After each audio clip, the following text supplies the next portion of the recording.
We've been taught everything except how to be human. Welcome to Human School, where remarkable people turn raw, unfiltered experience into practical wisdom. I'm Miles Edcox, and this podcast was born from the belief that you don't graduate from being human. You just get more honest about the lessons.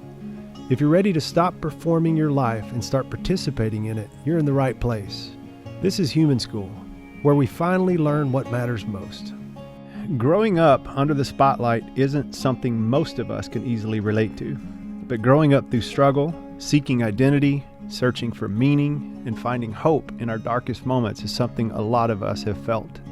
Today's guest, Joshua Bassett, has been honest and open about the highs and lows of his journey with both his public and private life. You might know Joshua from his Emmy-winning role in High School Musical, the musical The Series, from one of his many other creative endeavors like his deeply honest music that to me feels as much like a journal entry as it does a pop song. Behind the success is a story that's far more nuanced, one of health crisis, public heartbreak, questions of identity, and a life-changing emotional and spiritual journey. His debut album, The Golden Years, captures the messy, beautiful story of being a creative in the public eye and a human navigating the ups and downs of young adulthood, proving that vulnerability is healing. I admire the way he's choosing to share his story, inviting others into a conversation about mental health and spirituality and the power of loving others without judgment. I believe today's conversation will not only give us insight into Joshua's journey, but also into our own. Please welcome someone whose story reminds us that it's never too early or too late to begin the brave work of becoming fully human. Joshua Bassett. Wow, what an intro. Did ChatGPT write that? Or No, we spent some time on it. Thank you so much. I'm so happy to be here. It's truly, I hate small talk, so let's get into the deep stuff, you know? Yeah, jump right off into the deep end. Yes, sir. I'm not much of a small talk guy either, but since this is the first time we're getting a chance to connect and through somebody I deeply respect, and it sounds like you do as well, our buddy Wesley, and oh yes, the best. The I trust him implicitly. He's like, you got to talk to this guy, and then now I understand why. I've spent the morning with your album, top to bottom twice. Wow! And I got That's to more listen. Than my mom listened to. Well, you said, I'd heard you say somewhere else that it kind of takes you on a journey in that the sequence is almost like a 5-part narrative. You didn't say that part, but I added that part. Sure. But it feels like a screenplay that was written to go together in that way. So It was easy to follow. A lot of times there's a few skip overs, but in that case, I was like, oh man, I feel like if you get into these lyrics, you're really getting his story. And I will say for a young man that you've seen a lot of life so far. And I admire the way you're telling that story today. And I'll start with, why do you feel like it's important for people to know all parts of you? It feels like you're exploring these corners and you're sharing them out loud, which I think is really meaningful. Why is it important to you? Totally. Yeah. I mean, I often say that I think, vulnerability is always met with vulnerability. And I also say in a project I'm working on that I can't explain what it is yet, I say for every word you can't say to somebody, there's a degree of separation. And so, growing up, I think in my household, my parents were amazing, very loving, very kind, very wonderful. But there was a bit of an emotional distance, I felt. And I really feel like that stunted me a bit, if that makes sense. I was homeschooled, and so I didn't have a ton of friends. And I think I just craved connection. And, I found like, when you're honest and you're able to share your struggles, no matter how painful they are, there's always freedom from that, because someone else goes, oh, thank God I'm not the only one. Or they have more of an understanding for someone they love that they're struggling to see. And I think so often, so many of the world's issues would be solved with a conversation or would be solved with a little bit of vulnerability and honesty. And it's ironic because it's like often the scariest thing, but it's the most rewarding thing you could possibly do.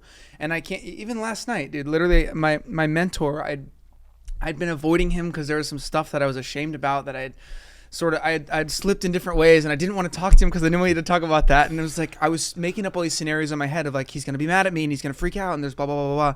So for literally weeks, like we had been I'd been dodging him a little bit. And last night it caught up to me and we called, and literally I like told him everything, and he was like, I love you. And I was like, damn.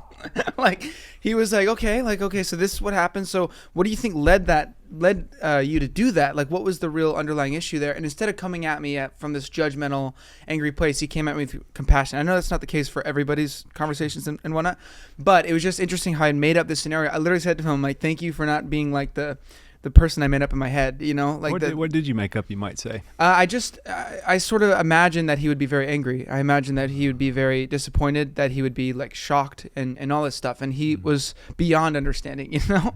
And so anyway, I say that to say, like, you know, a lot of times we think that the vulnerability is like the most terrifying thing, but I found, like, when I talk about stuff that's really traumatic in my life, like if I'm in an interview and I talk about it for years, I'll have people come up to me and say, yo, when you said that in that interview, I had never heard anyone talk about that, and that is what helped me to find freedom in this area. And so thank you for doing that. Even though there was backlash, even though there was people that didn't like that I was talking about that stuff, people in my family, there were certain situations where just people don't like that stuff because it's uncomfortable. But the reality is the fruit I found, it far outweighs sort of the discomfort of being vulnerable and being honest. So that's, I think, long story long, that's I think why I find it important. You did that. So you've sensed the ripple. You've experienced the ripple of you sharing your story and what it's doing for other people. 100%. Yeah. And I'm interested in the origin of your story, where you talked about emotional dissonance, where inside the home there were certain emotional needs that got met, and some of them maybe were a little limited.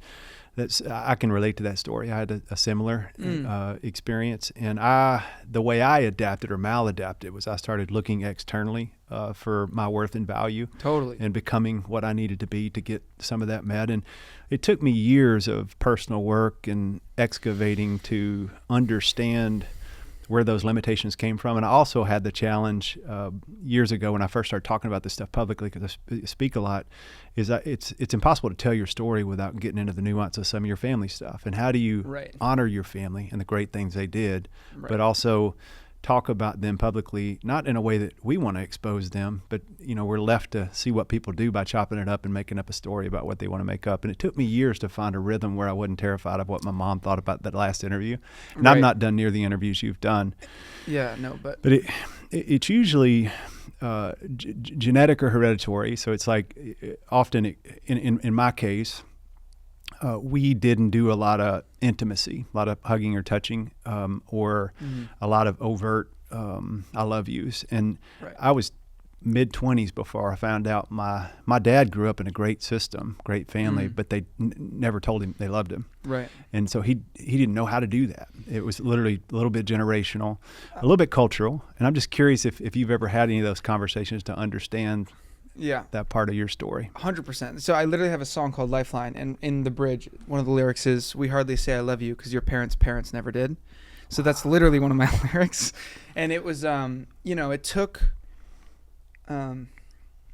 I'm already crying. When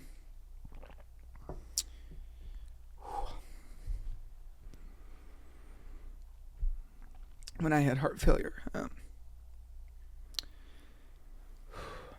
there was all this distance between me and my family, you know, and I wasn't really opening up to them about anything. I was very much like neglecting my relationships with my family. And it took that wake up call of like, you have 12 hours to live, to realize like, what am I doing? You know, why am I not talking to them? And so that really brought us closer. And it's still been a long journey of getting close with my family from then. But I remember just when my mom was in the hospital and she could only visit for an hour because of COVID times. But we had more honest conversations in that hospital room than we had ever had. And I say this in my shows, but I urge people not to wait until their life is on the line to open up that door. And like, my parents just weren't necessarily the most vulnerable with me all the time, and that's fine. And it took me kind of initiating that vulnerability, I think. I mean, I don't want to discredit them. I'm just saying, like, you know, a lot of times I'll like, there was a time when I called my dad, and I was like, "Dad, like, I feel like I can't talk to you. Like, I feel like I can't tell you anything. I feel like I'm avoiding you, and I don't want that to be the case." And that, just saying that opened up a whole different world of vulnerability for us to talk and stuff. And so I definitely think that there's a level of like, sort of like waking up out of the programming that you were kind of put in. You know, you don't even realize the stuff you run on, right? Like the sort of, if shame is a thing in your household, it's going to be baked into your subconscious in a very large way, and you won't even realize you're operating out of shame. And then again, it takes sort of that self-examination to really go like, okay, why am I behaving this way? Like, why am I hiding from my parents? It's because I feel shame, because when I got in trouble when I was a kid, then, they did their best to discipline or to sort of take care of me. And that led to shame, right? And that's not necessarily their fault. But so then now when I do something stupid, I don't want to bring it to my parents, because then I don't want to reinflict that wound. And so, again, I'm saying a lot of things all over the place, but, that is definitely a journey I've been on, is unpacking the sort of automatic systems I operate out of, if that makes sense. And one of them, again, was like not being vulnerable with my parents. And so that's been something that I've been trying to shift. And I've actually seen, I think, a ripple effect of that in my family. There was even a time when one of my sisters, I have 5 sisters, one of them was like, yo, this family's falling apart and we need to have a family meeting. And we all got together. Family meeting. Yes. No, we had never done that, And again, we were all homeschooled. We were very close growing up by proximity, but not necessarily emotionally. I mean, again, that's not necessarily entirely fair, but just as we sort of grew up, there was a lot of drifting, a lot of unresolved conflict, a lot of just a wedge between us. And so my sister was like, we're getting together and we're talking. So we got together, and my sister just opened the floor by being vulnerable about how she felt, and she was bawling. And I'm telling you, every single person in my family was sobbing by the end of that, and everyone had confessed the secret. They were all like, well, when I grew up, I was struggling with pornography. And I was like, I had no idea. Like, you know what I'm saying? Like, my sisters were telling things that my parents were sharing things about their childhood we had never known. And it was a beautiful time, because again, it was a perfect example of how my sister started with vulnerability, and it opened the sort of conversation, and then everyone felt they had permission to then share.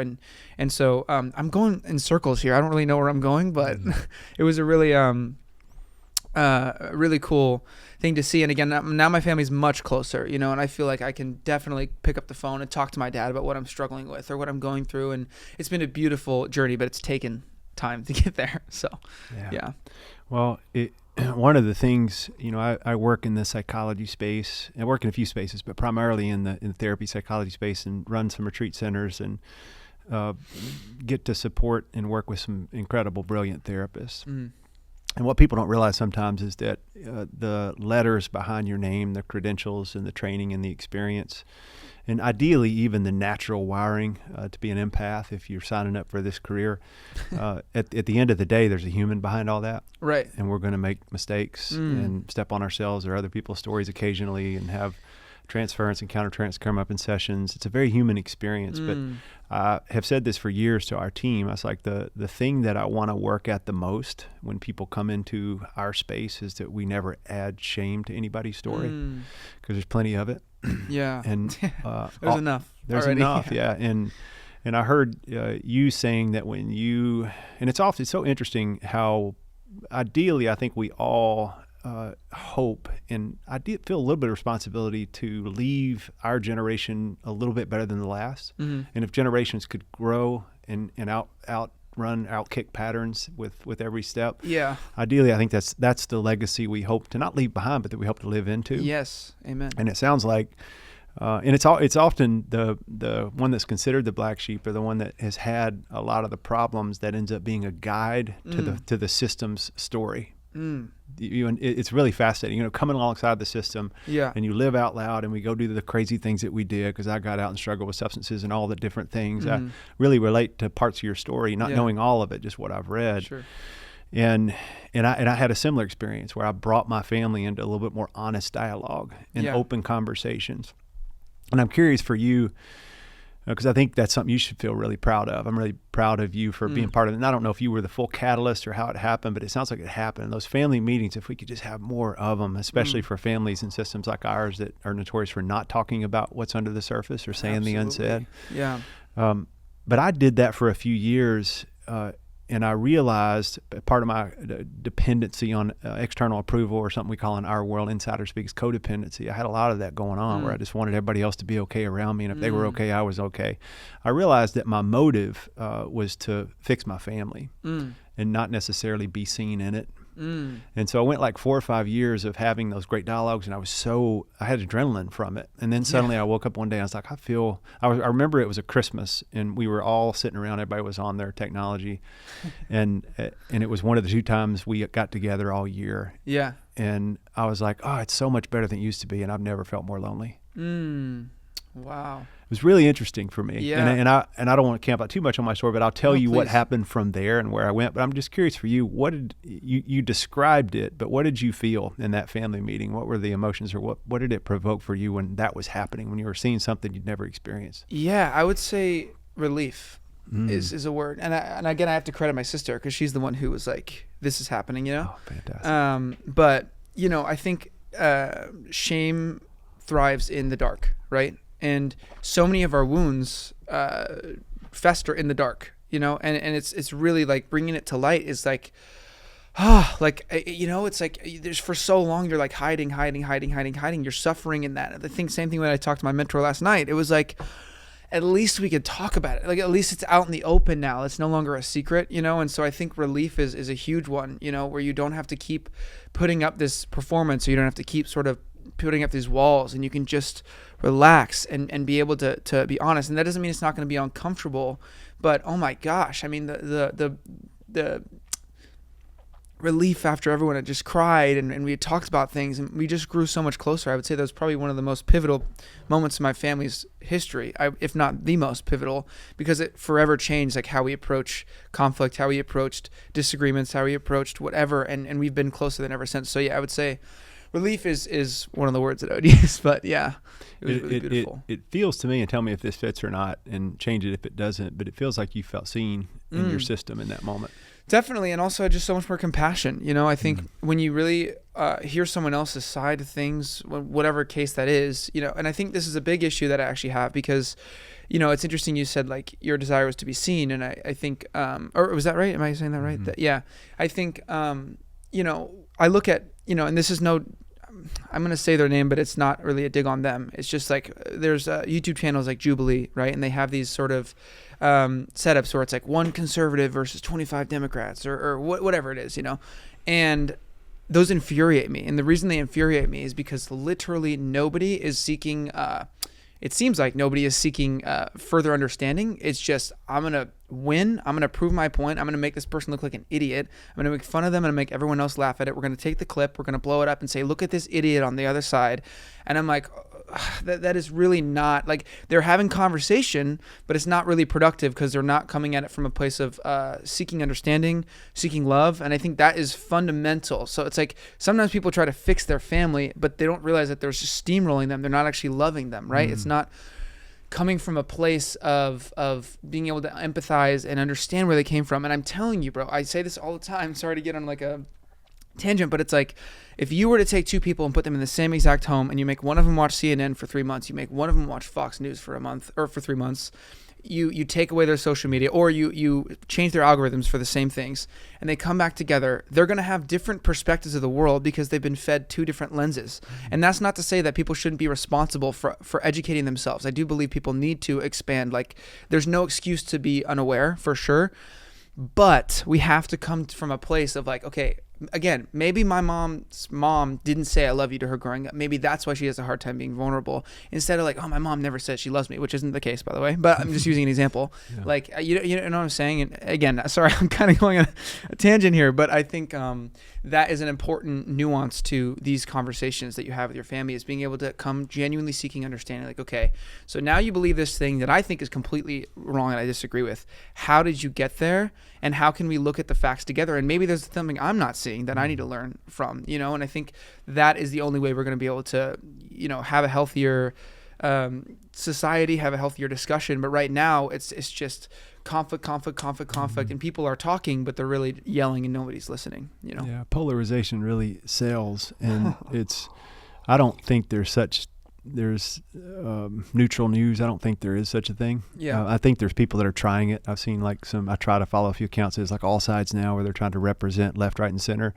But it's still coming through the lens of a little bit of an implicit bias. And I do agree with you. I think in productive conversations, there's no winner.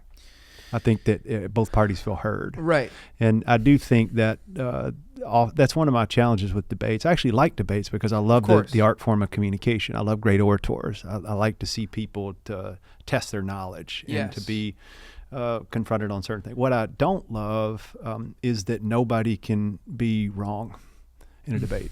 Yeah. And I've often thought that's good, yeah. Because now that vulnerability is trendy and cool and hip and people are drawn to it, I've seen so many great influential people start to really lean into it. But the one place it's absent is politics for the most part. You don't ever hear a presidential debate where you know what, they ask you something about foreign policy and somebody has the courage to say, that's one area that I'm not an expert on. Right. But I could answer this with some talking points that they prepped me for before the interview. But if I'm really honest, I'm not as well read as the people I'm going to bring alongside me to help run that part. Totally. I would trust that like nobody's business. But you just don't see it, especially in a very divided and polarized world. And that's hoping. That's why I love talking to creatives and why I've worked in and around your space, the music side of your space for most of my career, is because I don't know that some of the other influential seats that usually move culture, business, education, politics, faith, are going to be the one to naturally bring us back together and get us all at the table. I actually think it's the arts. I think creatives and storytellers. Speaking my language, bro. If you've been listening to this podcast, then you probably already have picked up that doing inner work to try to optimize your lives and relationship is not something that you can just think your way into. It's something that takes a minute to pause and to take a look under the hood with people that you really trust and care about. And I am so fortunate. You've probably heard us mention Onsite a time or two, and that's my baby. I get to work with the best team in the world that offers these immersive experiences, therapeutic coaching, counseling opportunities for people to come in for a few days and take a look at what matters most and how do we reprioritize our relationships and get our feet on the ground emotionally and spiritually. If you'd like to check out any of our services, we have a beautiful campus just outside Nashville in Tennessee and another one in Southern California just outside San Diego. We also offer some things online.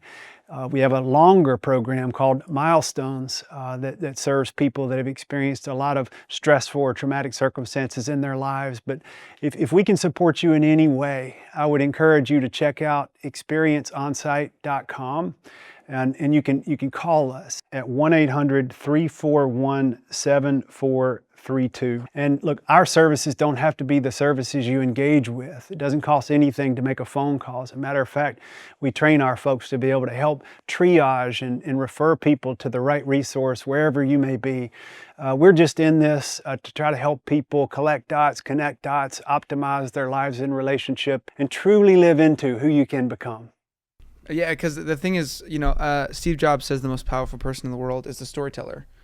Steve Jobs, he made computers, right? And he said the most powerful person in the world is the storyteller. And I think the reason is because if I give you information, you can register that. But if you're moved at the heart, that's when real change happens, whether it's music or films or whatever it is, it's that therapeutic sort of, emotional resonance that does shift things, and so that's why I believe that as well. And it's interesting, you look at a lot of movements in history, like the ending of slavery. A lot of that started as a cultural conversation in art, and there was a lot of art that really started to wake people up, and then the legislation followed, and it's there's other examples of that, I think, in history, but I agree that the artists are on the front lines in terms of really of moving the needle, if that makes sense. And I think artists, especially songwriters, which I'm really excited you're spending time. We haven't even got into that yet, but I'm curious about what's brought you to Nashville and what you're doing here, how much time you're going to end up spending here. But I'm excited about it because I do think the reason I fell in love with the town I've been in for 25, 30 years is it's got a creative energy. A lot of the great songwriters in the world live here. And we celebrate the songwriter more than other music towns because you can go to different venues and you can see songwriters playing. In the Round was born here and just different things. Right. And, but often I see songwriters, and a lot of my best friends in my community songwriters, and we have a nonprofit that supports counseling, for songwriters that don't have the means to afford it. And so I've worked with and around this community for 10, 15 years. And I see this burden of, I have an ability to download the pain of the world, somehow figure out how to separate it from my own internal narrative, and then translate it back in an effective way that ideally wakes somebody up, gives somebody a different perspective, challenges perception, or maybe just encourages and brings hope to a story. And often what we don't think of is, well, what about the vessel that delivered all that?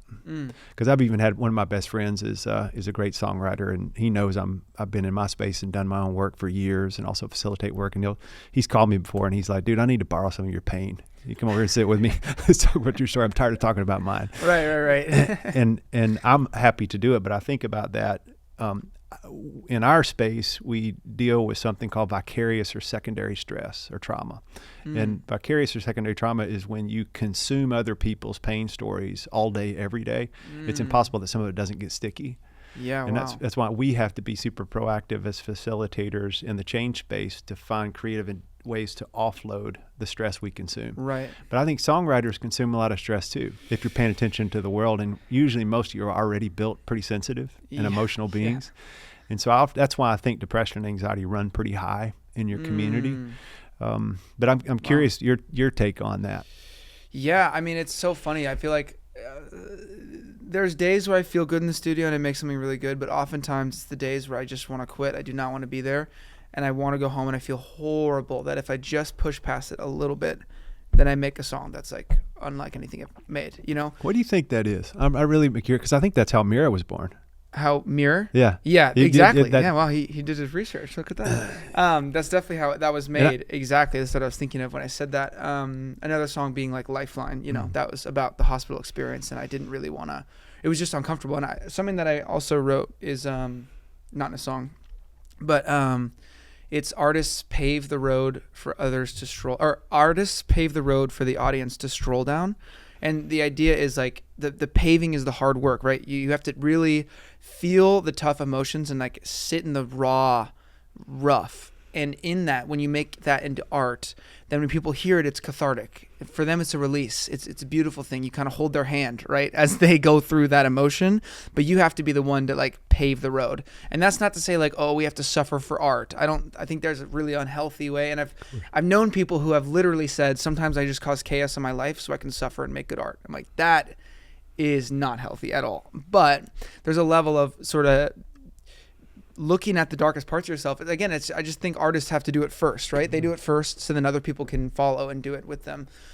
So I definitely, I think that's the whole battle is spiritual. I mean, I don't really think much about songwriting at all. It's a spiritual battle. It's like I'm going in there and I'm gonna have to just like, in the same way that you kind of do when you're going to therapy. If you're going to sit there and just sit in discomfort for an hour and like let it pass through, you kind of have to look at songwriting like that. Not to say every song is super painful and super hard to write. I'm just saying in general, the deep stuff, you know, you have to sit in that in order to get through it. But it's interesting going back on what you said about the sort of vicarious trauma. Was that it? Because I just did a film. I was in a very small role in this film, but my character had to have a mental breakdown, like a full snap, like didn't sleep for 3 days. This is based off a true story. And so it was like, 3 days of no sleep, completely out of your mind, bonkers, something snapped in your brain. And I was listening to them describe the guy who actually lived. And as they were talking, I was kind of letting myself get into that headspace. And I straight up, bro, my whole body started like getting almost convulsing. Like I was like freaking out, but I was letting myself freak out because I'm an actor, right? I'm like, I got to get there. Like I got to let myself go there. And I had this back pain that I've now had for months. It's come and gone. But because my body was able to believe that I was in that environment, that I was in that stress state, I literally got like back pain from it. That was like something tweaked in my back. And so the reason I say that is because I do also believe that your body believes everything you think. And that kind of goes with the, thing that you're talking about. Like, as I let myself ponder this person's trauma, my body was treating it as if it was my own. And that was a really interesting thing for me. I mean, probably not the healthiest thing, but it was just a case study for me. Because I'm like, wow, all I had to do was think about it. And my body was like, we're there. And it took me there. And so that's why it's really, important to pay attention to where you let your mind go, because I think you can really take your body places that you're not even like. You can come up. Sorry, that was not worded well.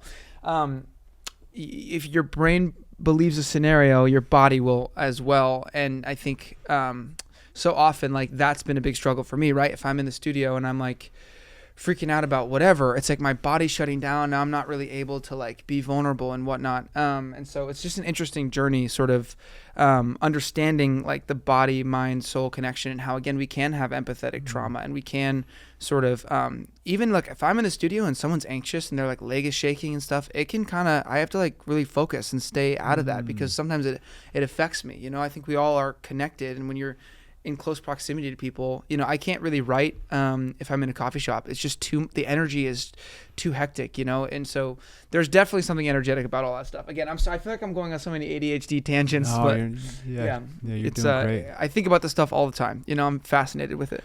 Well, what you're describing is something called mirror neurons. Okay. Are you familiar with them? I think so, but you're so well read on a lot of the stuff that I've spent time on. So I don't. But I think it might be interesting for those that are listening to hear about it. But it's, in a simple way to say it, I don't want to shortchange the neuroscience behind it, but a simple way to say it is we can kind of catch emotion like a cold in proximity. So they did the study. For better or worse, right? For better or worse. Yeah. They did a study years ago with monkeys or apes, where they would get them face to face and make eye contact with no distractions, and they started noticing it by the physical movement. So they would do like that, and suddenly the other one would do like that, and you had this uncontrolled response. And in African culture, they know that a funeral or a service to honor somebody's grief is ceremonial and meant to be an invitation for grief, and so they'll often plant a wailer at a service.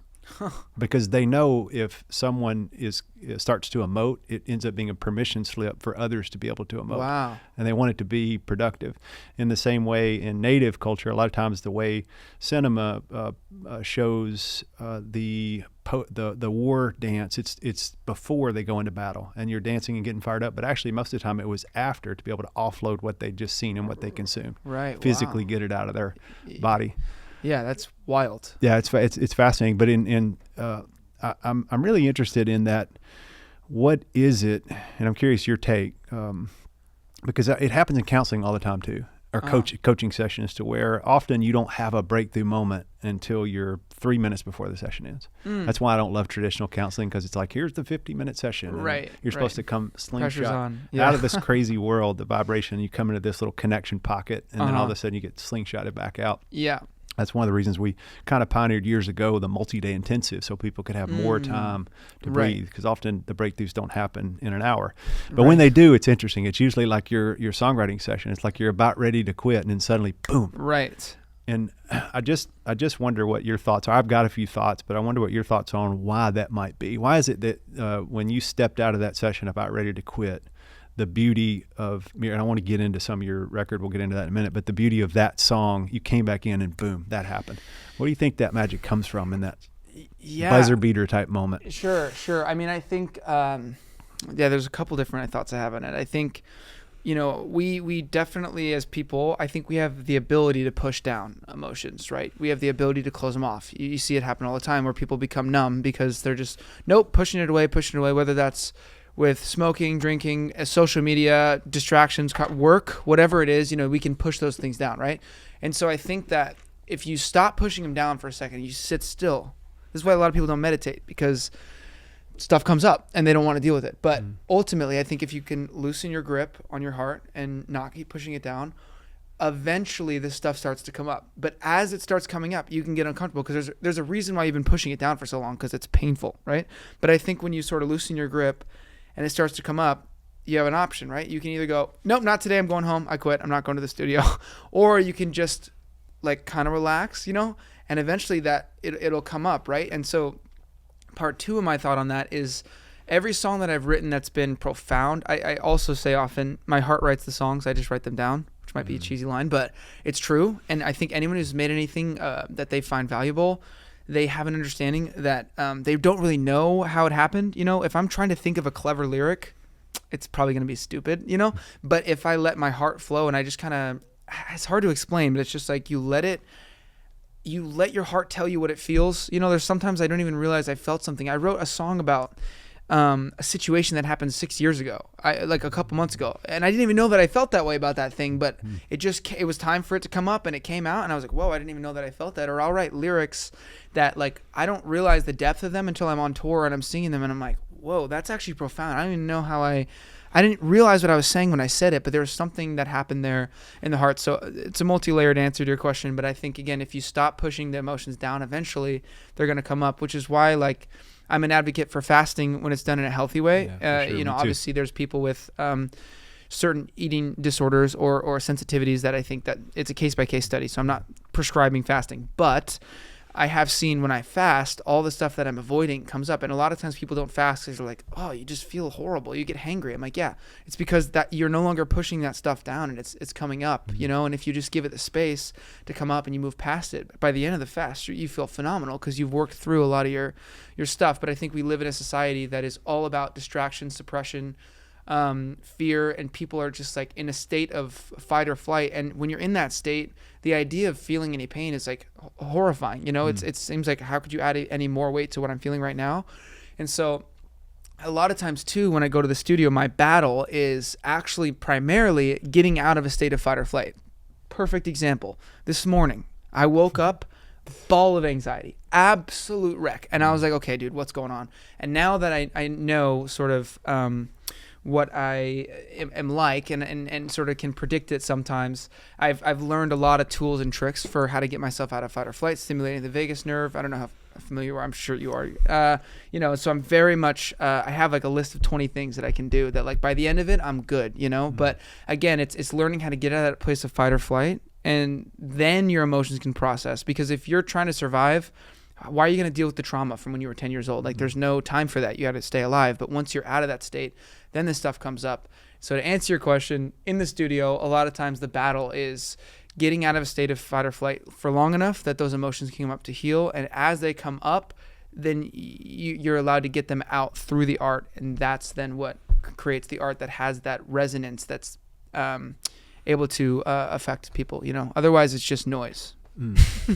Well said. There's a lot in there that I'd love to comment on and circle back. But I do think that I think true creatives, it's difficult to schedule creative endeavors, and yet songwriting sessions are usually scheduled. But it's interesting how the LA and the pop scene creates usually differently than Nashville creates, and all the way down to 10 a.m. versus 3 a.m. You know? Right. My brother-in-law is in your space, produces and writes, and first time I brought him to Nashville to write, he was like, "What?" Yeah, you know, he used to be in the studio all night long. It's different, 100%. But I do feel like that we feel a little pressure in a counseling office. So let's just say in a relationship, we're having a conversation. We feel a little pressure to have a certain outcome. And if we're focused on the outcome, then we start to manipulate and control the process. Right. And when we control the process, it negates the natural flow of what's supposed to happen. And I think the same thing happens kind of in creativity. 100%. And I don't like pressure on the front end. Like, hey, you got an hour to come up with a hook or a song or whatever, or you got an hour to do a breakthrough, or we got an hour to fix our mess as a couple, whatever it is. Sure. But sometimes creatives, and I feel like I'm a creative too, so I'm talking about myself. I think sometimes we can camp out and get a little obsessed and perfectionistic about trying to create it, which is this whole nother layer of pressure. And often it's the back end wall. It's like, oh, it's do or die. It's like, I got 5 minutes on this session. I'm either going to go back in or quit. Right. That suddenly you release the pressure because you're like, what's the worst thing that can happen? We're probably not going to get anything anyway. And all of a sudden it's like, boom. Right. The lights turn on. 100%. Magic kind of happens. Yes. And it's in something, you know, part of this whole show is to take people who have been really successful in different walks of life. And we would cherry pick certain parts of that somebody that's not trying to be, you'd have a lot to say if we were mentoring songwriters, if this whole podcast is about songwriters or becoming an artist or being on Broadway or acting, character acting, whatever. Sure. You'd crush all that. But what I really want is a lot of people listening to someone like you and be like, actually, he's been able to imply a lot of these to hack life and to live a more meaningful, fulfilling life. Definitely. And I want people to be able to hear different parts of that. So I would say those of you that are listening, if you feel pressure in whatever you're feeling underneath right now, sometimes you have to just release your grip. So I love the way you said that. Yeah, surrender is definitely a huge part of it, for sure. Yeah.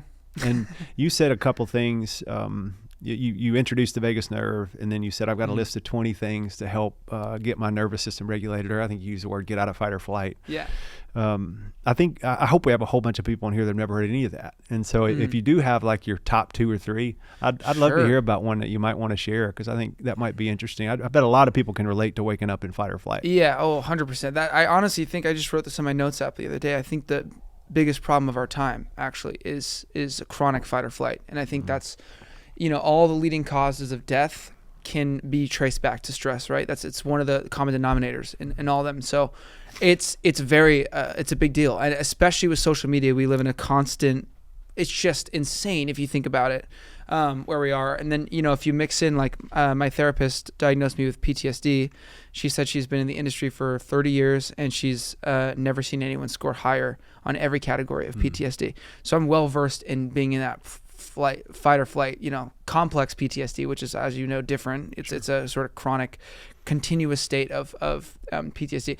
So I think about this stuff a lot. Like, truly, I really care, because I'm like, there is a more holistic approach. And I think I could give you an exercise, and I'll give you a couple. But the other thing I want to bring back to is your body believes everything you think.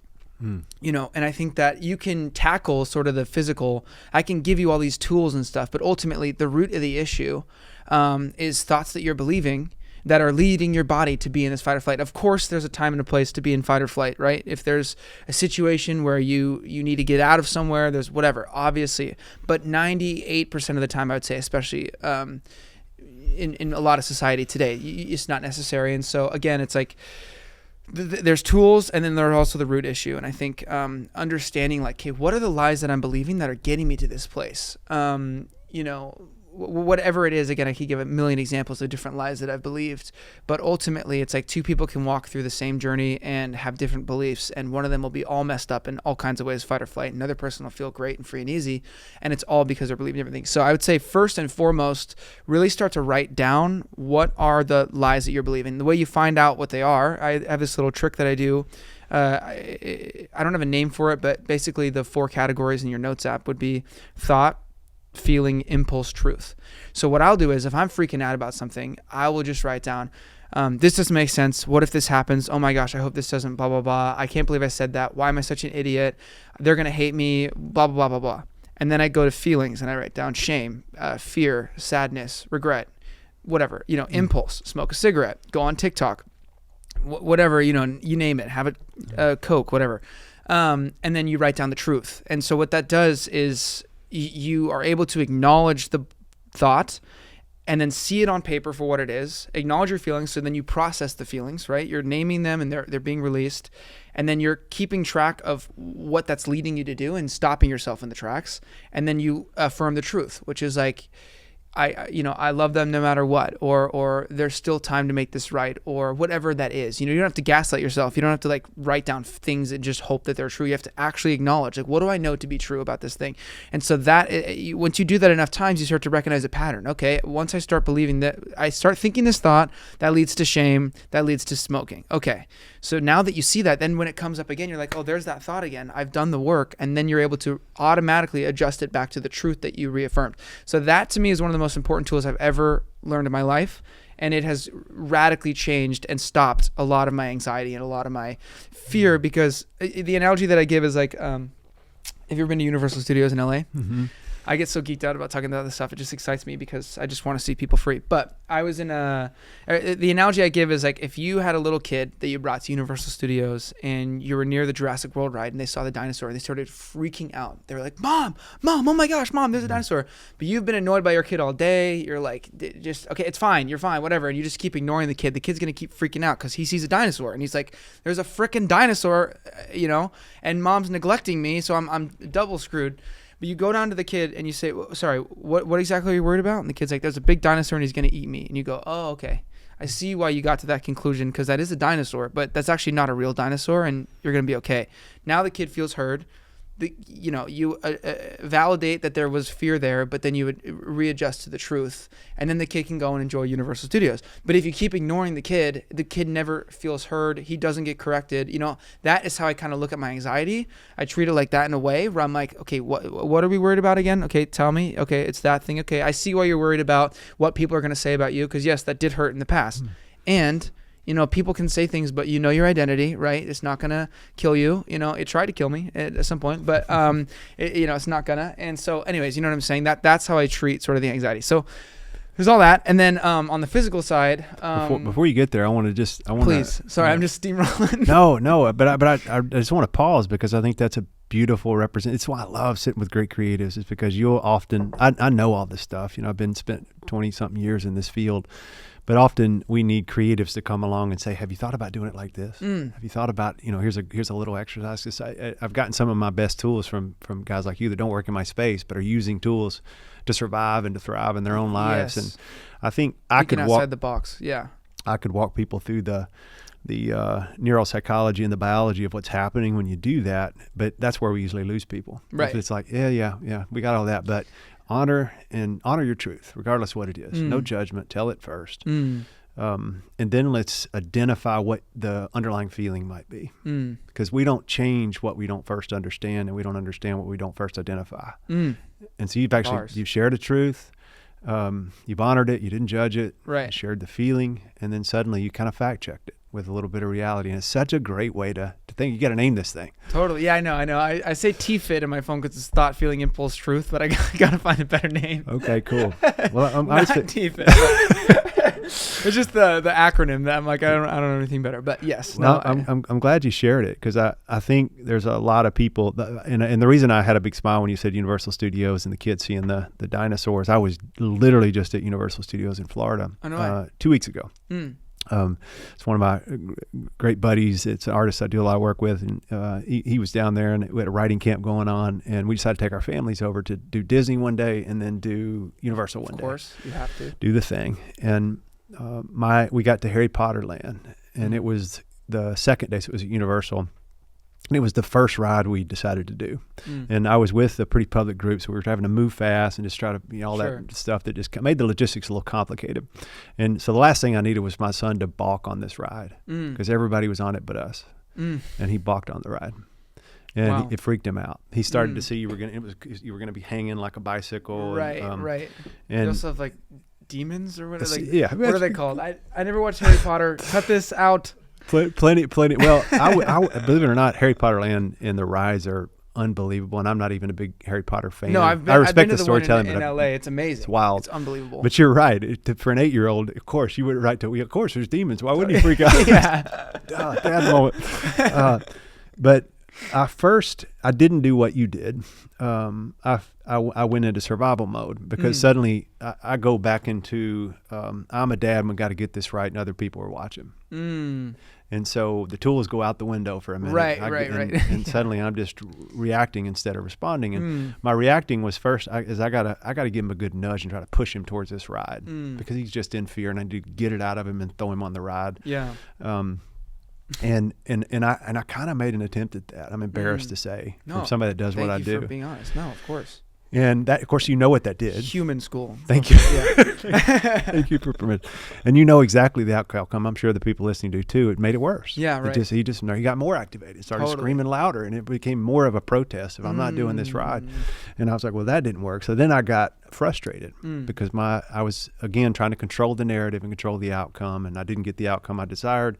And I was like, well, I guess we're just going to skip all the rides today. And then suddenly, my intentions were so pure, because I'm thinking, I want this kid to have the experience of a lifetime, and I know if he'll ride a few of these rides, it'll be unforgettable. Right.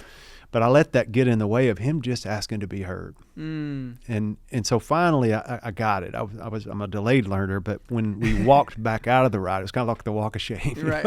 Not the walk of shame I did back in my wild days, but it's a different kind of walk of shame, where it's we're walking backwards through the line, and everybody that's getting on the ride sees that we're not getting on it. Right. He's crying, and he's just getting big enough where he's hard to hold. But I went ahead and grabbed him, and so he could kind of hide his face, because he was feeling embarrassed about being emotional. Yeah. But it wasn't until we got outside the ride that a light bulb went off, and thank God that happens to me now way sooner than it used to. It wasn't 3 days later. It was like 10 minutes later. And I was like, oh, I've missed the whole moment. And the magic I've learned with parenting is it's not about the rip, it's about the repair. You're going to make mistakes, but are you willing to be humble enough to repair them? Right. I think the same applies to a lot of relationships. I was going to say, yeah, that's pretty good. But I got down on his level. And immediately when you get down on somebody's level and you're looking at them in the eye, it's hard not to take them through your process. Right. Because you realize, you look in somebody's eyes and you realize we just all need to be heard. We want to be heard. Yeah. That's why it kills me that counseling is a talking profession when actually it should be a listening profession. Yeah. People just want to be heard. Absolutely. When I got down there and talked to him, it was so easy. It was exactly what you did with the dinosaur. It's like, tell me about it. Tell me about this ride. What did it bring up? Wow, that's crazy that just happened. Boom, boom, boom. He's good. He's like, I think I want to ride it now. Of course, it was we didn't try to go repair it that way, but it repaired and it set the tone for the rest of the day. Wow. We had a really great experience. And so that's so beautiful. Yeah, you talking that's about crazy. Universal just reminded me of what literally. What are the odds? That's the exact scenario that I just gave. Like, that's insane. Yeah. That's so cool. But yeah, I mean, again, I think, there's so many times in which I could put that example of like times where I was spiraling and I just took, 5 minutes on the phone with a friend that could just hear me out. And, you kind of are able to come back to ground, which is why, again, I think loneliness is one of the biggest issues and the biggest, I started a homeless outreach with my friend Rita called Sammy Sundays. It's radically changed my life, and it's been one of the coolest things I've ever been a part of. And, we always say it before every week, we say food is great. These little care kits that we give out are awesome. But ultimately, the hardest part about being homeless that we've been told is being ignored, being alone, being invisible.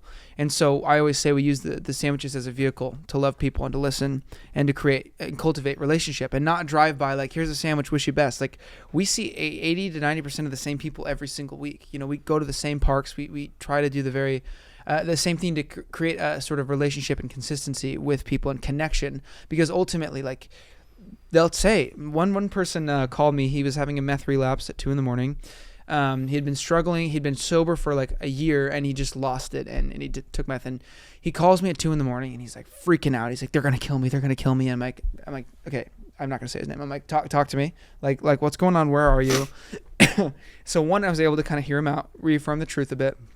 And he said, my only friends are you, Rita, and Jesus. He's like, the only people I talk to, the only people I trust are you, Rita, and Jesus. I'm like, that's insane to me that he doesn't feel like he has anyone else to trust. But again, after we talked, I was able to really bring him back to reality. Again, validate him, hear him out, and then also remind him of the truth. And I think that is so crucial for people. And so often they just live in these mind spirals and they go unchecked. And, it's like years in these loops and this shame and this whatever, instead of being able to talk about it and get a little guidance on some perspective. It's like, even when I was talking to my mentor last night, I was like, well, I didn't want to tell you because I was afraid that, and as I was saying it, I realized it was bull, verbalizing it made me realize like, that's not true. Like, he's not going to react like that, but it sometimes takes bringing it to the light, which kind of goes back to the first thing we were talking about of bringing things to light in order to really move forward.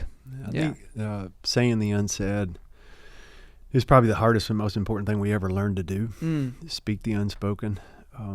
There's two things I want to circle back to. You were about to tell me the physical thing that you do, your second tool, and then I want to bookmark because I want to come back to Sammy Sundays and ask you a question about the gentleman that you were able to see. But can we start with? I don't want people to miss that tool. Oh, for sure, yeah. So again, it's thought, feeling, impulse, truth is sort of the mental tool that I use to kind of get myself on the right thought path, you could say, for lack of a better word.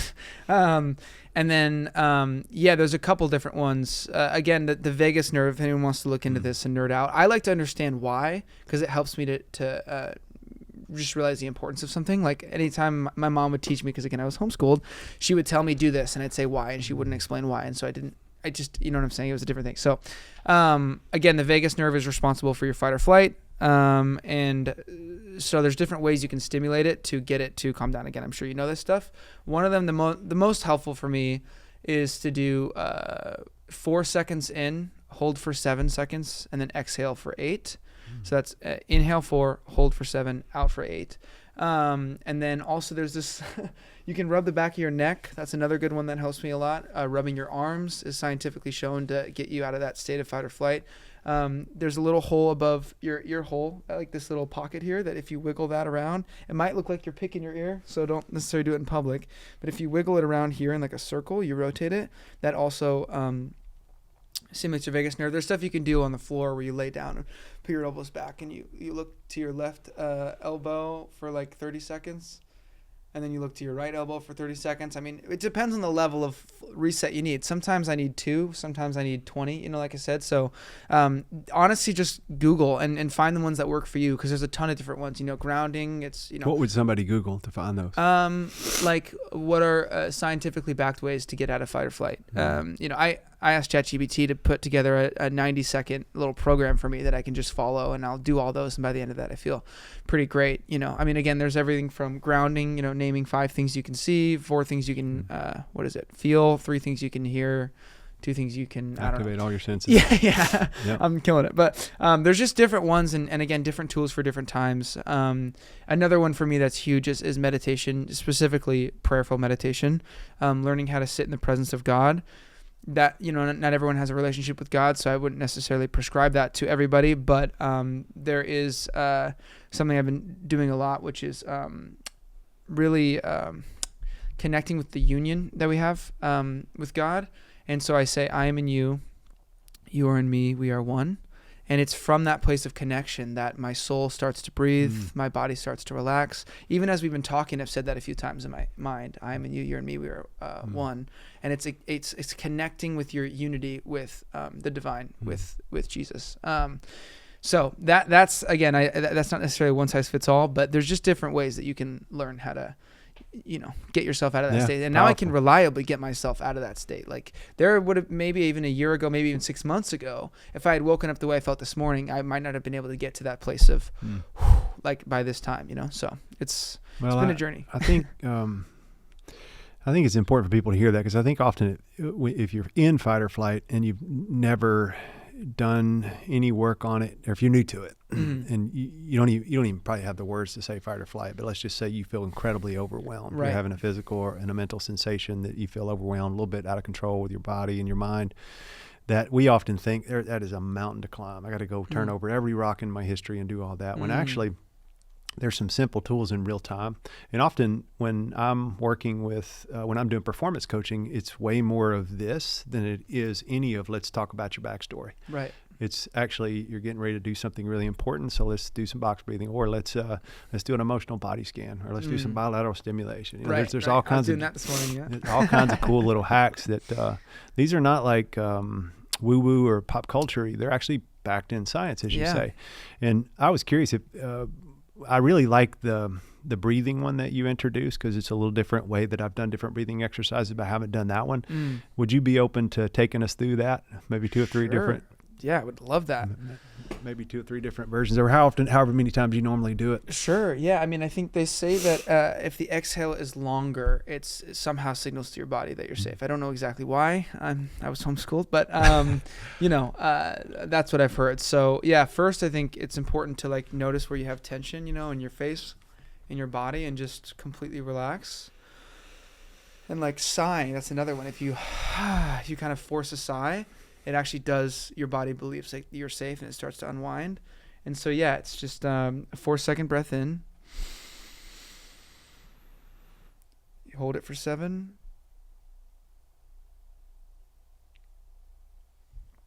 And out for 8.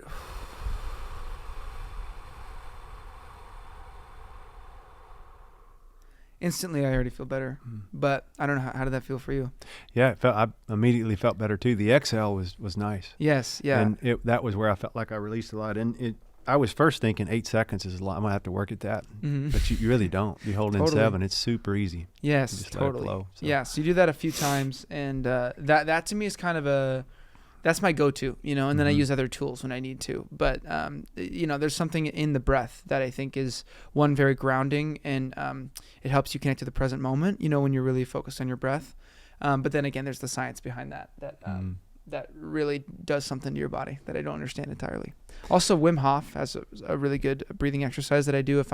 Every time I'm going to do a show, I do a Wim Hof exercise, because it's like 10 minutes of this very intense breathing. I wouldn't necessarily recommend it for everyone. It's kind of breath work. Yeah, breath work. Correct. Yeah. So, I love Wim Hof. Yeah, I'm obsessed with that guy. He's cool. Fascinating. He's the one who got me into cold plunging, and Oh, I'm a nice. big plunger now. I can't do it, bro. I take cold showers and stuff, but I have not gotten the courage to do cold plunges, bro. I'll do it, and I cannot last like more than 90 seconds, bro. I know it's so lame, but I like literally can't. Still getting benefit at 90. That's fair. Have you tried cryo, that version of it? Oh, I have. I've done like a sauna for an hour, and then you do is that the freezing cold? Yeah, it's where you get into. It's almost like a walk-in cooler at a store or something, but you get in it and it's cold air versus cold water. Sometimes that's a little bit easier to navigate. I do like that one better, yeah, especially after I'm in the sauna for 45 minutes, because then you just feel like you're alive for the first time. But we've been introducing it into our setting. We've been doing trauma work for years, but we've been introducing contrast therapy into our setting, and we're noticing with people classically diagnosed with PTSD, or even if you don't have the diagnosis, but you have trauma in your background, that it needs to really be trauma informed, or you can end up causing more harm than good by just throwing people into 45-degree water and making them muscle it out. I think in the beginning they thought, let's get people through it so they know they can get over their fear. And it's a little bit more nuanced to that. So I think there's a slower warm up and a slower process to walk people into that experience. Definitely. And again, I think it kind of goes back to like a lot of the different things that I'm throwing out. Like I said, fasting, I've found tremendous benefits from that. That does not mean I'm going to tell everyone that they should fast, right? I don't think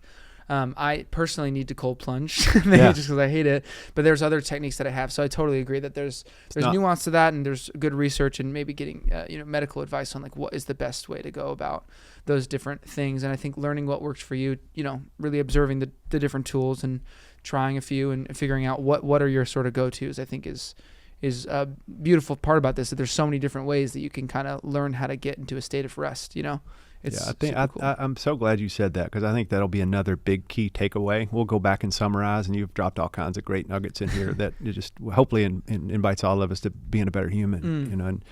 And one of which is, I think there's so many experts out there too that are dropping information in from 10,000 feet, and usually the expertise that sells is the 3-step process to fix this or fix that. But you and I both know that change doesn't often work that way. It's a little bit more organic. It's a little bit more personal. And although they can serve as a roadmap, be careful not to attach yourself to somebody else's plan. Right. No, that's good. That's a bar. That's great. Yeah. I have nothing to add. I am curious if it's okay about something that I've just noticed since I've been sitting with you. Sure. And it's personal, so if you want to answer it, you can, or if not, we can pivot. But it's happened a handful of times, and I was curious enough the first few times I wanted to come in and kind of rescue it and say, no, actually, you're good, you're clear. But you'll apologize for the way you're communicating. You've done it 4 or 5 times where you'll go on a riff, and you'll be like, oh, wait a minute, I'm lost, or I don't think I'm saying the right thing, or I'm sorry about that, I'm having an ADD moment. And I'm curious if you noticed that, and if you might know where that might come from. Yeah, that's a good question. I guess I haven't examined that before. It's definitely been something that I've noticed in interviews that I've done. I think, there's just sometimes my sort of mental journey can be a bit unorthodox, or sort of, it feels scattered, and sometimes I'm almost like apologizing for. It feels like I'm wasting time, or like I'm not making sense, even though just because it's not like a linear thing and I go all over the place. I think sometimes it's more like, I hope they're tracking with me, and I'm not just too all over the place. I hope I'm making sense, Yeah. I think what I pick up on please tell me, diagnose me. No, I'm not. I'm joking. I think it matters to you, that what you say really matters. And I think you've got a really strong observer. And an observer is an internal part of us that is very difficult to develop. It's one of the first things we try to help people develop when they're going through growth, change, and healing is really self-awareness. It's your superpower to be able to, in real time, think about what am I saying and how is it impacting other people. Right. I think your observer is really strong. I've never even heard of that term, the observer. You're catching yourself in real time and thinking about what you're saying. And sometimes if you go here, you're trying to pull it back here. Yeah. And of course, I think there's always 2 sides to every coin. There's probably some of it have a little bit of opathology in it, resistant to change that behavior, maybe a little bit of like, you had, I don't know the history, but I know I used to feel, I used to not stand in the divinity of what I was saying as much and trust it. Because my perception is, for your age especially, incredibly well-read, well-spoken, great orator, great storyteller, which we should know that by your professional accolades. But what you know about things I'm interested in, it's like we could do this for 3 hours. Yeah. It's an easy conversation. We just might. Is this right? And you can hit the eject button whenever you're ready. No, I'm vibing. And I love that I'm the guy that's been doing this for 20 years, and you're the guy that's leading us through an exercise for our mental wellness. And I think people need to see that and feel that. And I invite you. I don't know if that's any part of it or not. That if you struggle to trust or stand behind what you're saying, or if it's just an honest recollection of like, well, I'm a little scattered here, so I'm trying to pull it back. Yeah. Maybe both. Go ahead. You got. No, I think it's clicking for me, because. Yeah, I mean, I was homeschooled, and in a lot of ways I was no schooled. Like, I didn't really do a lot of schoolwork, but when I did do schoolwork, my mom and I would always argue. For example, math. I just could not understand any of it, and I would get very, very frustrated. It's very embarrassing when your siblings and your younger sister is excelling in math and you can't even get the basics, And so there were many, many days in which I would say, I'm stupid. And my mom would say, no, you're not. Don't say that. I'm like, you're wrong. I'm stupid. Clearly, I can't get basic math. I'm stupid. And I was young when I was saying that over myself, just constantly saying that over myself. And then I'd go into, musical theater, and, I do a improv class, and they suggest somebody like Clay Aiken or whatever, and I'm like, I don't know why I said Clay Aiken. I'm gonna pick something else. They'll say a movie that everyone knows, and I'm like, I don't know that movie, and they're like, you don't know that movie, like Homeschooled. And so I always felt like that was the thing. It was a joke. People didn't think it was that big of a deal, and in reality, it wasn't that harsh, but it really did affect me, because I felt like I'm stupid. Like, I don't know things that these kids know, and I should know these things. And then there was a time when there was this my friend's mom. She'd be like, how are you? I'm like, I'm good. She's like, it's well homeschooled. And stuff like that, those comments that really start to attach to your identity of like, I'm an idiot. I don't know anything. I moved out when I was 16, completely on my own, lived in my car in LA. And I've never stepped foot in a real school. Like, I went to like one class of community college, but other than that, I had not really stepped foot in school.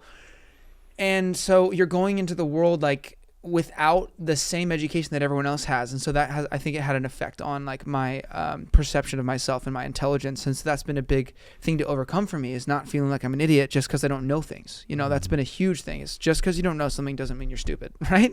Like, and I used to really, there was a lot of shame and embarrassment around that. And it's funny though, because going to LA, like where I was from, it'd be weird if you were homeschooled, but then you go to LA and it's weird if you're not homeschooled, because everyone there grew up in the industry, everyone's whatever. And so I actually had a chance at kind of a second life in a way, where I could kind of start over, and no one really knew I was the homeschooled kid. No one really cared. And so that I got better, I think, when I moved out. But that was a huge source of insecurity for me for a lot of my life, was feeling inadequate or unintelligent because of my lack of education. So, I think if you're listening, well, let me share my part of the story too, and then I'll reflect on it. In third grade, I was reading out loud in front of the class, and I wasn't a great reader. I had a learning disability, and that was the first time it got called out, to where I really got embarrassed about it. And that was one of the imprints on my timeline. It was like, you are not smart. Right. And that follow me. Wow. I'm old now, and I was last week, I'm old to be starting something new, and my team is really pushing me to tell stories a little better in the social space. And it's an odd thing for somebody like wired like me. I'm like, oh, I've always been the behind the scenes guy. You really want me to, so they're pushing me, like push. Right. I also had a traumatic brain injury, multiple concussions, was an athlete. So I banged my head up pretty good and had a horseback accident, blah, blah, blah. And that created some cognitive dissonance, where suddenly the content that I felt really well versed in and had spoke to thousands and thousands of people publicly about, I found myself in the middle of the pandemic, when all my talks turned to online, where I would lose it. Like my content, I would lose everything I'd known forever. And so suddenly I went right back to that imprint. See, I told you so. And now everybody would say if you got post-concussive syndrome, you're going to have cognitive delay a little bit. It'll take you about 12 to 18 months, sometimes people longer. So it doesn't matter. That's the fact. That's Right. like the fourth on the list. I'm Right. up here first. The feelings were, I told you, you're not smart, you're an idiot. 3 days ago, I'm meeting with my creative team, and I'm trying to find my rhythm, and I'm doing everything from like, well, I know this stuff, but I'll probably forget it if you throw a camera in my face, so I better script it, and I better put it, use a prompter. It's still mine, still feels authentic. I just need a backup plan. And my friend Sarah, she was like, "Can I challenge that?" And I was like, "Well, it's not, you're going to, so go for it." Yeah, I didn't do that. I was like, "Of course you can." She was polite, and she said, "I think your best work is when you trust your instinct and you speak on the go and on the fly. It's authentic. I trust it. People trust it." Yeah. And what she did for me in that moment is what I was inviting you into, which is I really think you've got a powerful voice. And I want to invite you into really trusting it, just like I got invited into trusting it and try something a little bit different, which is to be proud of your riffs. You've got these interesting riffs where, do you go off topic some? Absolutely. Who cares? That's what makes you interesting. I mean, you'll start here and it will go, but it's all interesting. Yeah. And if I want to come back to something, I'll come back to it. But I'm like, dang, okay, you got from here to here. Not everybody's brain can work that way. And I think it's part of your gifting. Yeah. Thank you. And I just want to invite you into sharing more of that gifting, No, unapologetically. Appreciate that. Thank you. That really means a lot. That's definitely going to stick. All right, let's talk about Nashville, because you're here. Obviously, I'm biased to my music town. I love this town. Everybody boxes us in. It's like, oh, that's where they do all the country music. But actually, there's a lot of different genres that get recorded here. Totally. And I'm a new fan of your music, and I'm excited to dig into some of your other work. But sometimes you're familiarizing yourself with somebody's stuff, and this was based on a friend that I trust that said, "This dude is awesome. You're gonna like him." And I was like, "Cool. I can't wait to talk to him." But then I got it. It's like, I hope the art's good too. And it's like, oh, this is really good. I'm jamming to it. I liked it. It was easy to listen to. And lyrically, I mean, I've got a note full of lyrics that I thought we might spend a little time on. Just ask you, what do you mean here, here? But so far, we've been talking about lots of different things. But why are you in Nashville? What are you planning to do here? And what is it that is propelling you towards music at this stage of your career? Yeah, I mean, I think the expression in music I found to be one of the most therapeutic for me, as many artists will say. I think, again, I think I tend to focus a lot on sort of getting to a place like, how do I put this? The songs write themselves, right? And so my job, my life is like, work through stuff, heal, like live life, do things, and then I can come into the studio and just like vomit. But if I don't live my life, like there's nothing to write about. I had a friend who was doing 6 sessions a week, and I asked her, I was like, okay, like you're going in 6 sessions a week. What are you writing about? Like, if all you're doing is in the studio, like you have nothing to write about. And she was like, well, I just, you just got to go in every day. And I'm like, yeah, I understand to an extent, like sort of the grind mentality of that. But I was like, what if you did 4 a week and you lived life and you went on dates and you did whatever, then you have something to write about. And so I think for me, like I finished my last album and I didn't really have anything else to write about. And so I've just lived my life. And I've been, in a relationship since then. And I've seen things and I've traveled and I've met a lot of new people and lived a lot of life. So now I can come back and sort of unload all that onto the canvas, And so it's funny though, because I have such a weird relationship with creativity where I can go 6 months and not write a single word, not write a single song. I've heard you say that before, where you disappear. Yes. And go do life for a while, but I didn't realize it was intentional. Yeah. Well, I mean, it's not always intentional. Sometimes I don't, but then I'll get the courage to like just do it, and I'll come to Nashville and I'll write 10 songs in 5 days that are all like my favorite songs that I've made today. You know what I'm saying? It's a very interesting thing. And so yeah, I guess that's just what I'm doing here is I'm working on new stuff, meeting new people. I always want to meet new collaborators and find those people who are really safe. I think that's the number one sort of common denominator I need in a writing room is safety. I actually care much less about your talent and abilities and much more about, do I feel vulnerable with you? Do I feel like I can be safe with you? Because it's from that safety that the art can really come out. Same thing with the fight or flight thing, right? You have to be able to feel safe to share your deepest, darkest secrets. And sometimes like getting down to the piano and just improvising is one of the most vulnerable things you could do. And so you need to be surrounded by people who aren't going to judge you for, just throwing paint at the wall. And so right now I'm kind of doing the speed dating thing, if you will, in the writing room. And honestly, this whole week, like literally the last 3 days have been some of my favorite sessions I've ever had. Wow. And I think that part of it is the people that I've met, but a lot of it is the work that I've been doing. It's all the time that I've spent learning how to meditate, learning how to get out of fight or flight. Even acupuncture is something that I've been doing lately, which, can be controversial for some reason, but I've found like tremendous benefits to my emotional health. When I started doing acupuncture, I started crying like 3 times a day. Like there was something releasing there. And so it's like all these things adding up. So then I can come back to Nashville and I'm in that sort of energetic frequency, if you will, and I'm able to go in and execute, and just like the stuff just comes out. So that's where I'm at. I love that. And I was curious about the spiritual side of it, because I love your story, the story that I've heard you tell about your breakthrough moment with the psychedelic experience, and then having the trauma from that experience, but suddenly it woke up this whole other side of you spiritually. I think it's a beautiful story that we may not all get time to today, but you should go back and listen to that, because I'm really following the data and research around psychedelic therapeutic interventions, because it's growing significantly. Yes. And I think there's a lot of merit that we're learning, and sometimes unregulated. It can be interesting and challenging. Sure. And everything in between.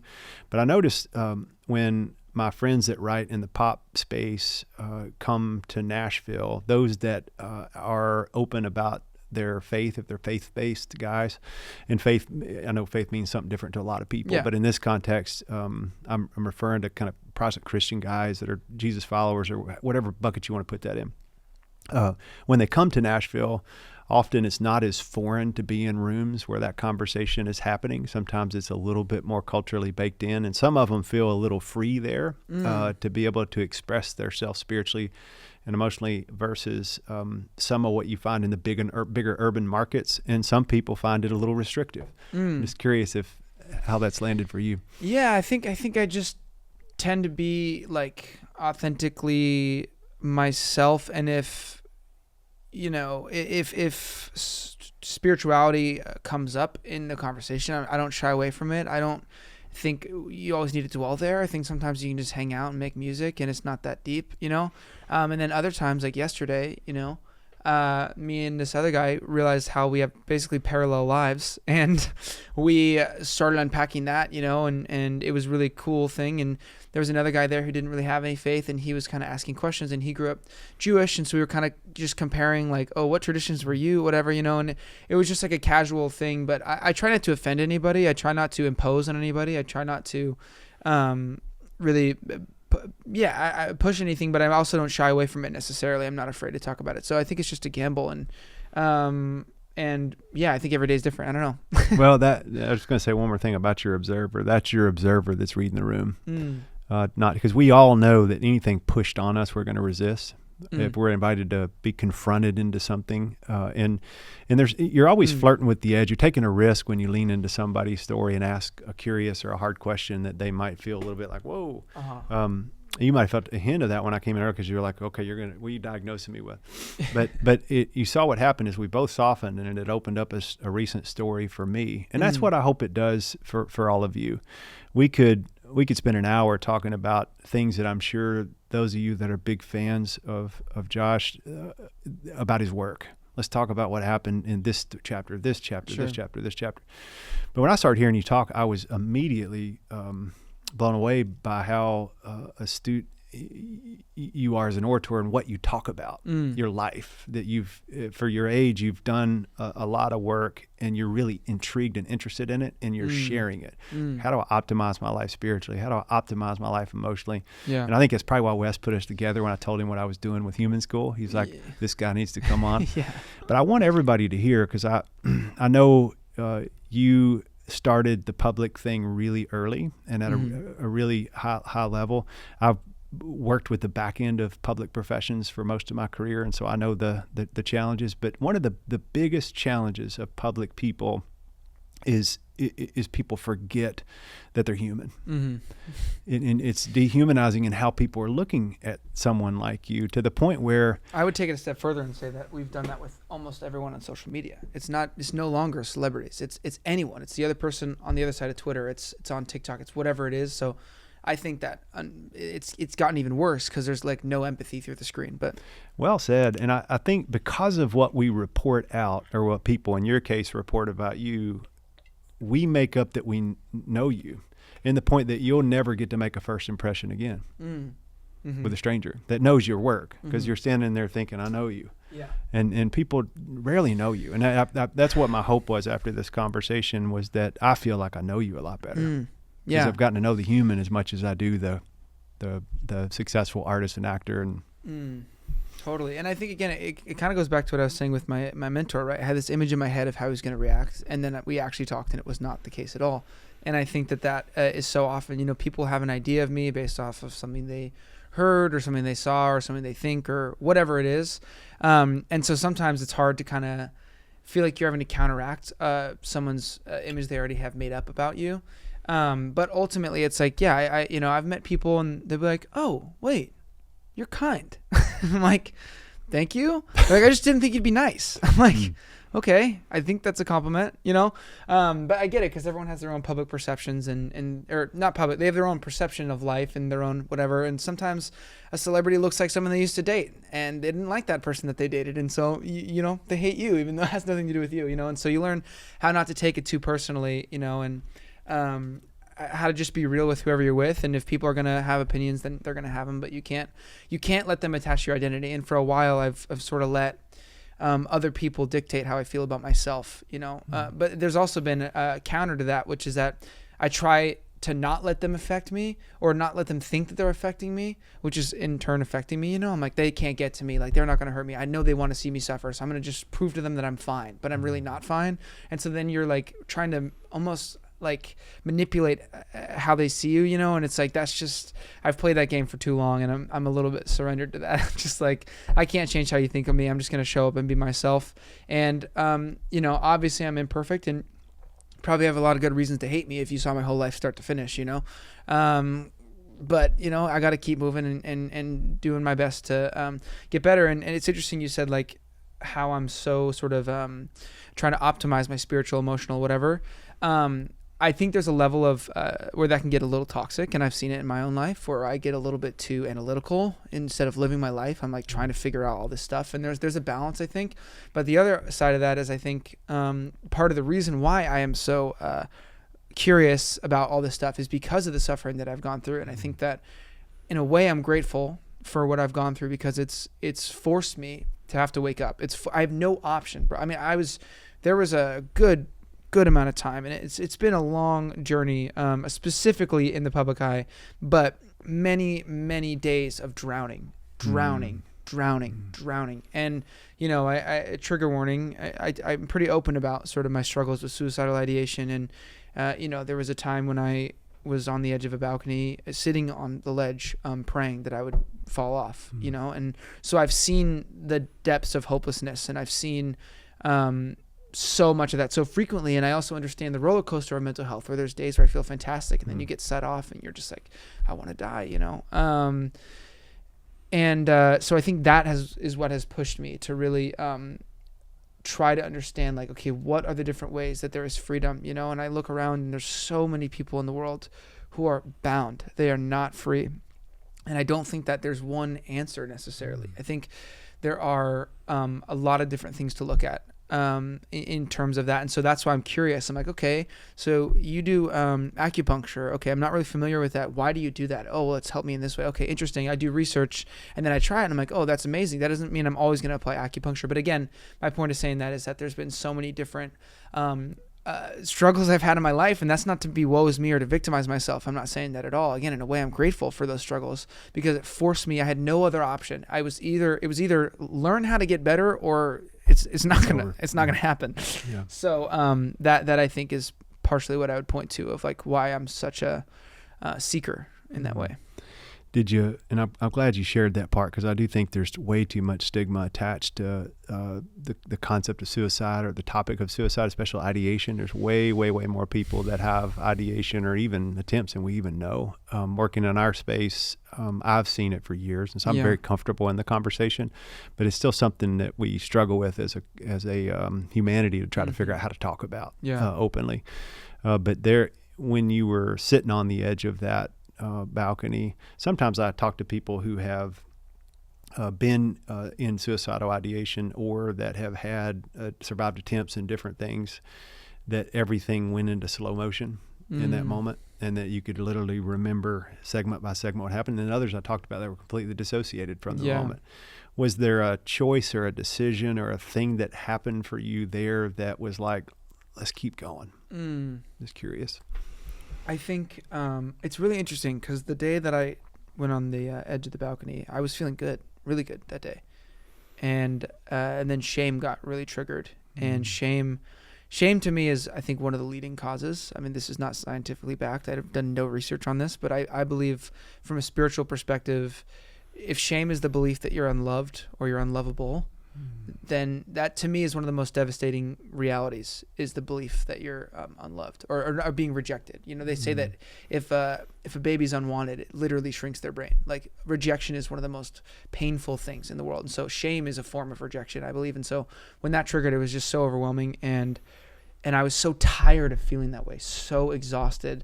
And, you know, I was just in a manic sort of moment, and it was a lot of tears and and I was sitting on the edge, just like, I don't want to do it. I don't want to do it, but I don't want to live. I don't want to jump, but I don't want to live. And I was like, maybe if I fall off, I can cope with that in some way, even though it's, you know, it would be the end of my life. And I don't exactly remember the moment that was like, you need to get down. I think, I honestly don't know. I think I might be on the disassociated side, because I just remember that moment. And then I remember calling somebody that I loved and telling them, like, hey, I'm really, really worried about where I'm at right now, and I've almost done something incredibly stupid. And they came over and were able to help me through that. And then you wake up the next day and you're like, how could I have even possibly gotten to that place? You know, when you have clarity. But again, I say pain has a funny way of convincing you it's going to last forever. And so often when you're in that state, you think this is it. Like, I'm always going to feel this way. And especially if you have been feeling that way a lot, like, you know, and it's hard in that moment to have that perspective. But I think being able to reach out to someone obviously helps ground and bring perspective and bring it to light. And then being able to remember, like, this is a horrific feeling and it will pass, you know. And that's been one of the hardest lessons for me to learn in my journey, is like, bad days are okay. Like, yeah, obviously they're bad, and like, you survived the last bad day, and so you're going to continue to be able to survive that. And but I don't also want to downplay that there's a lot of really hurt people in the world, and there's a lot of evil, and there's a lot of trauma, and people go through hell every day, and they go through war every day, both literal war and also spiritual war. And so I think for us to not talk about suicide or mental health is really one of the most foolish things we do. And I will say there is hope I see in this generation. They really do want to talk about it, you know. But I've said this in podcasts before, or I don't know where I've said this, but you know, if you look at the statistics of the rise of social media and the rise of the suicide rate, specifically in young women, it's parallel, the rise of social media and the suicide rate. And I think it begs the question of, like, what is social media doing to us? This sort of public shaming tool that is, whether, you know, there's people there's deep fakes of like kids in school that are being passed around, and the shame that comes from that, whatever it is, there's a million different reasons. But I think that there's a dehumanization that's happened with social media that is, if we don't learn how to figure it out, I think it is one of the most detrimental things of our time, and also a beautiful tool at the same time. Social media can be a really wonderful thing. But I think that we're just in the beginning of what this world looks like when we're this connected. I say connected in air quotes. But you know, I think it's a lot to look at, of like, why we are, trying to think how to land the plane here. it's just I got a way I think you could land it. I'd love to invite you into if you're open to it, because I think there's so many people listening that are at a crossroads, whether it's an extreme crossroads or just a crossroads. I do, but I don't. And let's say you're on the receiving end of the call you made that day. What would be some encouragement you might have for somebody at a crossroads in their life? I think the fundamental thing that everyone needs to know is that they're loved.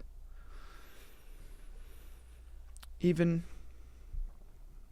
in some really dumb things that they've done, even in some really hurtful things that they've done, that they're loved, and that love is worth living for. I think that is probably the most fundamental truth to hold on to. Love hopes, love perseveres. Love is the reason of living. And I think that the reason a lot of people don't want to live is because they don't feel love, and they don't feel loved from their family. They don't feel loved by themselves. They don't feel loved by God. They don't feel loved at work. They don't feel loved at school. Even if they are loved, if they have beliefs that are blocking them from receiving that love, it's devastating. It's literally I think it's the most devastating thing in the world. It's, like I said, to be rejected and to be not loved. So first and foremost, the groundwork is that you're loved, and love is worth living for. The second is take a deep breath. Like they say that emotions really only last about 90 seconds, and you can have a series of emotions that last longer. But if we think about it, like 90 seconds, right? A life-ending decision versus 90 seconds of letting that emotion pass. And again, people do have episodes that are longer than 90 seconds, but I'm saying, like, it's understanding that these emotions will pass, right? It's like, if it started thundering and lightning outside, you wouldn't be like, sell the car, grab the kids, it's over. It's like, no, there's a storm, we're going to hunker down, and it might be tough, but ultimately, right, the sun comes up in the morning, all the cliches. But it's hard because those things so quickly go out the window when you're in that state, and so, yeah, again, I think those are a few things that I would say, but I think it depends on what my friend is going through. There's been a mountain of wisdom nuggets that you've dropped today that I'm really excited to summarize, and I'd be taking more notes if I wasn't just so compelled by how you're telling these stories and sharing some of your experience, strength, and hope. But I think that one, and I know I've had you for a while. We both came into this thing tired, so I want to make sure I respect your time. And no. But I'll say if you heard anything, go you're jump good. into that deal, man. If you heard anything today, it's I think that's the reminder that is gold, is that you are loved, and that love is worth living for. Yeah. That is about as simple and as profound. I've never even said that. That just as you can put it. I'm gonna get that tattooed. I mean, that literally just came to me just now. Yeah. But as soon as you said it, I was like, oh, gosh. Yeah, it's wild. I want, and speaking of loved, if you want to feel that and feel some encouragement, I actually think Golden Years is a great way to experience. And I usually don't encourage this with albums, but I would encourage you to do what I did. Start at the top and go all the way to the bottom. That's how I designed it. Yeah. That was the goal. Okay, good. Well, it worked. Yes, good. But you had some nuggets in there, like you asked for a light, and now we've started a wildfire. Kiss your mom and dad because you don't know how much time you have. Everything will be all right. Tell me, what if you're still in love with someone? Oh, I love that song. I had a question about that. That song almost didn't make the album. I think that song's all right. It's not my favorite. Not your favorite? But I mean, people like it, so. Were you talking about somebody else or yourself? Oh, for that song? I was talking about somebody else. Okay. Yeah. I thought, I wonder if there's Well, it's funny you say that, because the producer, Tommy English, he was saying that exact thing. He was like, it's cool because it's nuanced. Like, you don't really know, and it's a little ambiguous is the word I meant. It can be either or. So yeah, that's good that landed. I don't recognize the face in the mirror, and there's nowhere to hide from the face in the mirror. The face in the mirror is mine. look how far you've come. These are just messages that have lyrically come to life in this story that you've put into an album that is really special and something I hope you feel really proud of. And I hope a lot of you now will jump in and join me in becoming a fan of you and what you're creating. So thank you so much. Thank you for your time. Oh my gosh, thank you. You're incredibly wise and kind, and really you are so like centered, and it's just comforting to sit with you, and I feel very safe and taken care of. So thank you so much for everything. And this has been one of the most pleasant conversations I think I've ever had, period, let alone on camera. So thank you so much for what you're doing. And I think that it's a really beautiful thing to kind of combine. That's just why when Wes told me about it, I was like, duh, no brainer. He's like, he's combining psychology and spirituality in a way that like is refreshing and doesn't feel like preachy or and so I think I can testify that is how it's felt, and it's felt so organic, and I think you're going to help a lot of people and continue to help a lot of people with your work. So thank you for doing the hard work, like I said, paving the road for others to stroll down. It doesn't go unappreciated, and I know that the ripple effect of what you're doing is really going to help a lot of people and generationally as well, I believe. So thank you so much. That means the world. Thank you. And thank you guys for tuning in. Thank you for your time. We'll do this again off camera while you're in Nashville. I look forward to spending more time with you, but this was awesome. Yes. Thank you. Amen. Bless you. Yeah. Thank you.